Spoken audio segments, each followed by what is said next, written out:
الحمد لله نحمده ونستعينه ونستغفره ونعوذ بالله من شرور أنفسنا ومن سيئات أعمالنا من يهده الله فلا مضل له ومن يضلله فلا هادي له ونشهد أن لا إله إلا الله وحده لا شريك له ونشهد أن سيدنا وسندنا ومولانا محمدًا عبده ورسوله الذي أرسل إلى كافة الناس بشيرا ونذيرا وصلى الله على النبي الكريم وعلى أزواجه وذرياته وصحبه ومن تبعهم بإحسان إلى يوم الدين.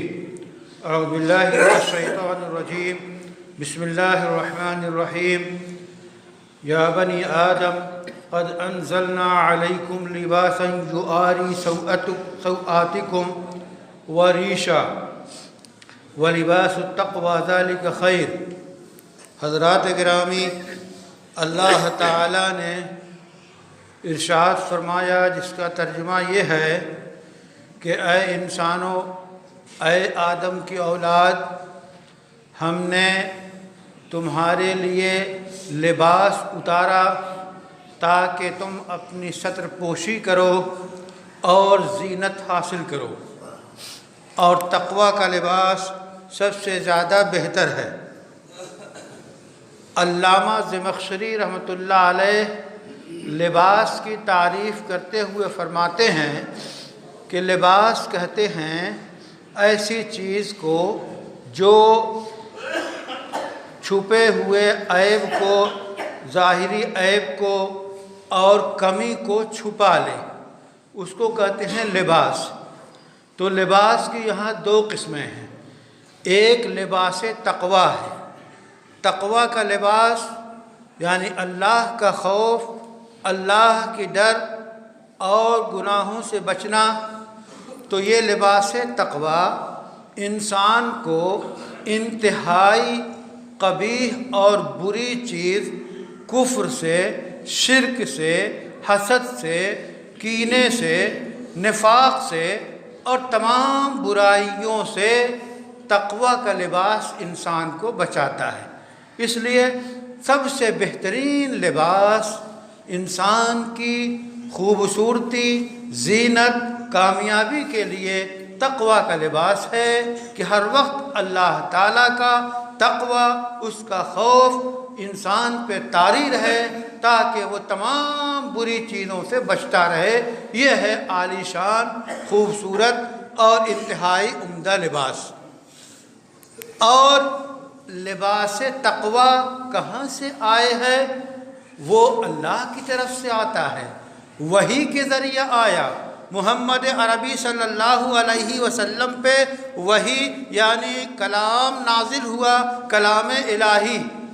قرآن کریم شریعت کے ذریعہ وہ لباس آسمان سے آیا. تو جو خیر آتا ہے وہ رحمان کی طرف سے آتا ہے، آسمان سے آتا ہے، سینہ نبوت پہ آتا ہے، جبرائیل کے ذریعہ آتا ہے، اور اس میں بہترین چیز لباس تقوی ہے. تو ہمیں یہ چاہیے کہ ہم تقوی کا اہتمام کریں. تقوی حاصل کہاں ہوتا ہے؟ تقوی حاصل ہوتا ہے کونوا مع الصادقین، سچے اللہ سے ڈرنے والوں کے ساتھ رہنے سے تقوی حاصل ہوتا ہے. جس طرح دنیا کا ہر ہنر اس کے ماہر کے پاس رہنے اور سیکھنے سے حاصل ہوتا ہے، اسی طرح تقوی اور پرہیزگاری اور شریعت پہ چلنا، شریعت کے پابند لوگوں کے ساتھ رہنے اور ان کے ساتھ وقت گزارنے اور ان سے سیکھنے سے حاصل ہوتا ہے. تو یہ لباس ہے لباس تقوی. تقوی کے لباس کا اہتمام کرنا چاہیے. قرآن نے صاف کہہ دیا وَلِبَاسُ التَّقْوَى خَيْرٌ. بہترین لباس جو ہے وہ تقوی کا لباس ہے. دوسرا لباس بھی آسمان ہی سے اتارا گیا. یعنی جب بارش ہوتی ہے، اللہ کا حکم ہوتا ہے، تو روئی اور اس طرح کی چیزیں زمین سے پیدا ہوتی ہیں. اس روئی کے ذریعہ، اس کاٹن کے ذریعہ اور وہ تمام چیزیں جس سے ہمارے لباس، کپڑے، جوڑے تیار ہوتے ہیں، وہ بھی گویا اللہ کی طرف سے آسمان سے نازل ہوتے ہیں۔ تو لباس کے بارے میں قرآن کہتا ہے اے بنی آدم، اللہ نے تمہارے لیے لباس کو اتارا، ایسا لباس جو تمہاری جو ہے ستر عورت کرتا ہے، یعنی جس چیز کو کھولنا عیب ہے اس کو چھپاتا ہے۔ انسان اپنے جسم کو، ننگے جسم کو یہ کپڑے کے ذریعہ، لباس کے ذریعہ چھپاتا ہے، تو اتنا پہننا کہ جس سے ستر عورت ہو جائے فرض ہے۔ اسی طرح قرآن میں دوسری جگہ ہے سرابیل تقیکم الحر، اللہ نے ایسے لباس اتارے جو تمہیں گرمی سے بچائے ہیں۔ فقہا لکھتے ہیں کہ جب گرمی شدید ہو تو ایسے لباس پہننا جس سے گرمی سے انسان بچ سکے یہ فرض ہے، ورنہ آپ کو نقصان پہنچے گا۔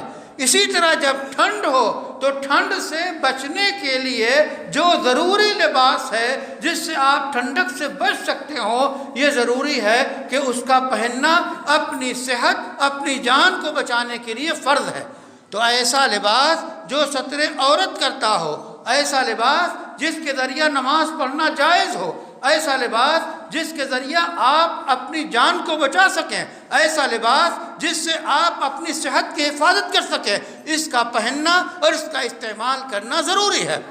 وریشہ، اور کچھ لباس ایسے ہیں جو بطور زینت پہنے جاتے ہیں، حد کے اندر رہتے ہوئے خوبصورتی اور زینت اور دلکشی کے لیے بھی لباس پہننا وہ جائز ہے اور اس کا استعمال کرنا چاہیے۔ جیسا کہ رسول اللہ صلی اللہ علیہ وسلم کے پاس عبا تھا، جو عید کے موقع پہ، خوشی کے موقع پہ کوئی بڑا موقر وفد آتا، ڈیلیگیشن آتا تو آپ اس کو زیب فرماتے۔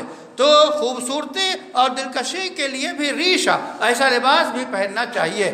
اس وقت جو ذکر کرنا مقصود سبھی ہے، اس میں چونکہ یہ موسم ٹھنڈک کا موسم ہے، ٹھنڈک کے موسم میں بڑے، بوڑھے، بچے سب کو اپنی جان کی، اپنی صحت کی حفاظت کرنا ضروری ہے۔ اس کے جو ذرائع ہیں کہ لباس کا صحیح استعمال، صحیح وقت پہ جو ہے گھر سے نکلنا، صحیح وقت پہ جو ہے اپنے کام کرنا، ایسی کوئی حرکت یا ایسا کوئی کام جس سے انسان کی صحت کو نقصان پہنچتا ہو، انسان کی جان کو نقصان پہنچتا ہو، بچوں کو نقصان پہنچتا ہو، اس سے باز آنا ضروری ہے، چونکہ آپ کی جان آپ کے پاس امانت ہے۔ اس امانت میں خیانت کریں گے جب آپ بے احتیاطی کریں گے، بے احتیاطی سے بچنا اور اپنی باقاعدہ حفاظت کرنا یہ شرعی احکام میں سے اہم ترین حکم ہے۔ تو بزرگوں اور دوستوں، ٹھنڈک کا موسم ہے، آپ خود اپنے کو لباس سے ملبوس رکھیں، ایسا لباس پہنیں جس سے آپ کی حفاظت ہو سکے۔ اور اس موقع پہ آپ ان اپنے بھائیوں کو جو غریب ہیں، جو نادار ہیں، جن کے پاس اوڑھنے کے لیے کمبل نہیں ہے، ان کے پاس رضائی نہیں ہے، ان کے لیے جو ہے موسم سرما کا کوئی لباس نہیں ہے، اپنے اس ٹھنڈک میں اور اپنے ساتھ ان کو یاد رکھیے، وہ مستحق جہاں بھی ہوں، آپ اپنی آنکھوں سے دیکھیں، خاموشی سے ان کو آپ پیش کر دیں۔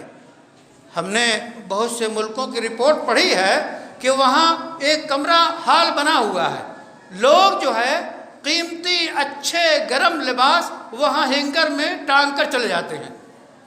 اب جو بھی ضرورت مند آیا، خاموشی سے اس نے اپنی پسند سائز کا اس میں سے لباس اٹھایا اور پہن کے چلا گیا، یعنی یہ بھی پتہ نہیں چلتا کہ کس نے دیا اور کس نے لیا۔ یہ ہے انداز اللہ کی راہ میں خرچ کرنے کا۔ تو جوانوں، آپ بڑی اچھی اچھی اسکیمیں سوچتے ہیں، بڑے اچھے اچھے ڈھابے پہ اور ریستوران پہ جا کے پارٹیاں کرتے ہیں، یہ آپ کا شوق ہے۔ اس شوق میں یہ خوبصورت چیزیں بھی شامل کیجئے کہ جو چائے کبھی نہ پیتا ہو اسے بھی ساتھ لے جائیے، اسے بھی کچھ کھلا پلا دیجئے، اپنی پارٹی میں شریک کر لیجئے۔ اس طرح اچھا معاشرہ بنے گا، خیر پھیلے گا، لوگ محفوظ رہیں گے۔ وآخر دعوانا ان الحمدللہ رب العالمین۔